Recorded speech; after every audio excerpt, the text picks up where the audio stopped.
Assalamualaikum warahmatullahi wabarakatuh. Di sini kami akan menjelaskan tentang implementasi kelas dan objek dengan submateri implementasi kelas dan objek disertai dengan tipe data. Tapi sebelum itu, kami akan memperkenalkan diri kami masing-masing. Perkenalkan, nama saya Kevin Marul Marbun dengan NIM 2023 55202083. Dan saya Sylvester CH Manalo dengan NIM 2023 55 2020 82.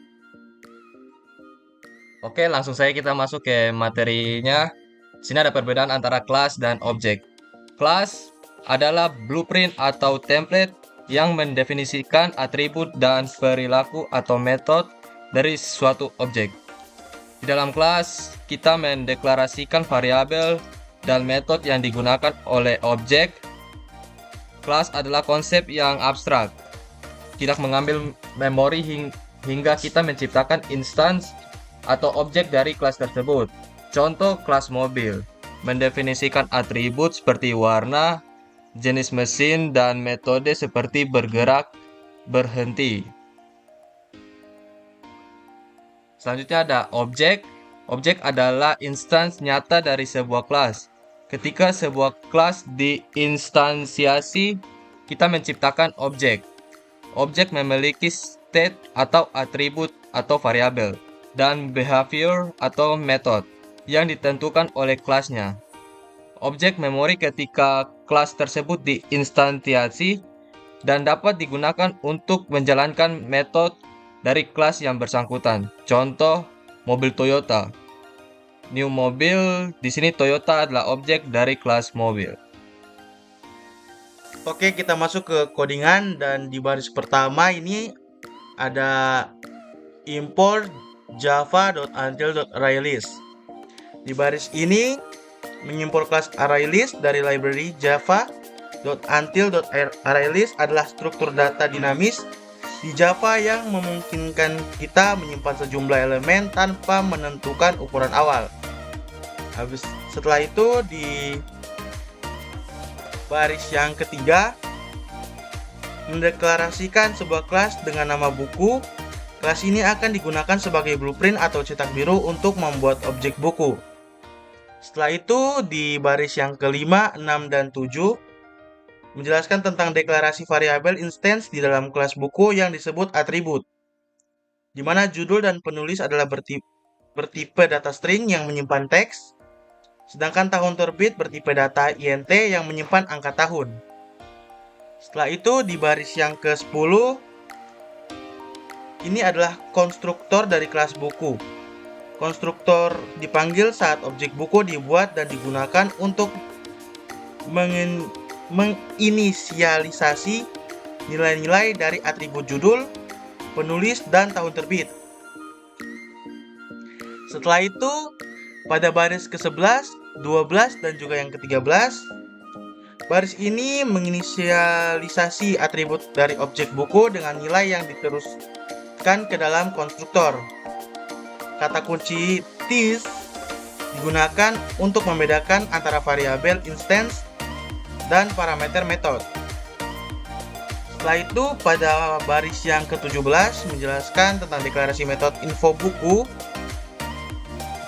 buka kurung dan tutup kurung. Metode ini tidak mengembalikan nilai dalam kurung void dan akan digunakan untuk menampilkan informasi tentang buku. Setelah itu pada baris yang ke-18, baris ini menampilkan informasi tentang buku yang terdiri dari judul, penulis, dan tahun terbit ke layar. Metode system.out.println digunakan untuk mencetak output ke konsol. Selanjutnya pada baris yang ke-22 menjelaskan tentang deklarasi kelas main yang merupakan kelas utama di mana program akan dieksekusi. Kelas ini berisi metode main yang merupakan titik awal eksekusi program Java. Setelah itu pada baris yang ke-23 ini adalah metode main titik awal program Java.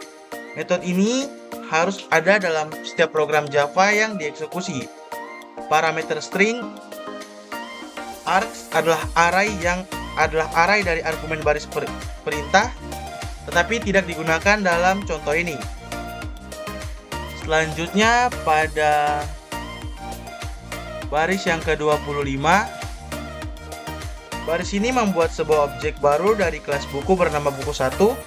Konstruktor buku dipanggil dengan parameter pemrograman Java, John Doe, dan 2021 untuk menginisialisasi atribut objek tersebut. Selanjutnya pada baris ke-28, di sini memanggil metode info buku dari objek buku 1. Ini akan menampilkan informasi buku 1 di layar, yang merupakan output dari metode tersebut. Selanjutnya, pada baris ke-31, di mana penjelasannya adalah membuat objek ArrayList yang menyimpan objek dari kelas buku.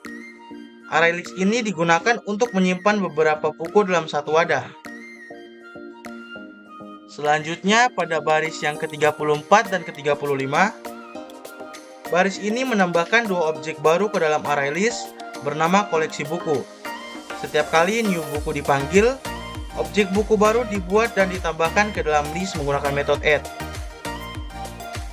Selanjutnya pada baris yang ke-38, ini adalah loop for each yang digunakan untuk mengiterasi seluruh elemen di dalam ArrayList. Pada setiap iterasi, objek buku di dalam koleksi buku akan disimpan sementara dalam variabel buku. Selanjutnya, pada baris yang ke-39, di dalam loop setiap objek buku akan memanggil metode info buku untuk menampilkan informasi buku tersebut ke layar. Outputnya adalah detail dari setiap buku yang ada di dalam ArrayList. Sekian dari kelompok kami. Jika ada salah kata, baik sengaja maupun tidak sengaja, kami mohon maaf. Akhir kata, kami pamit.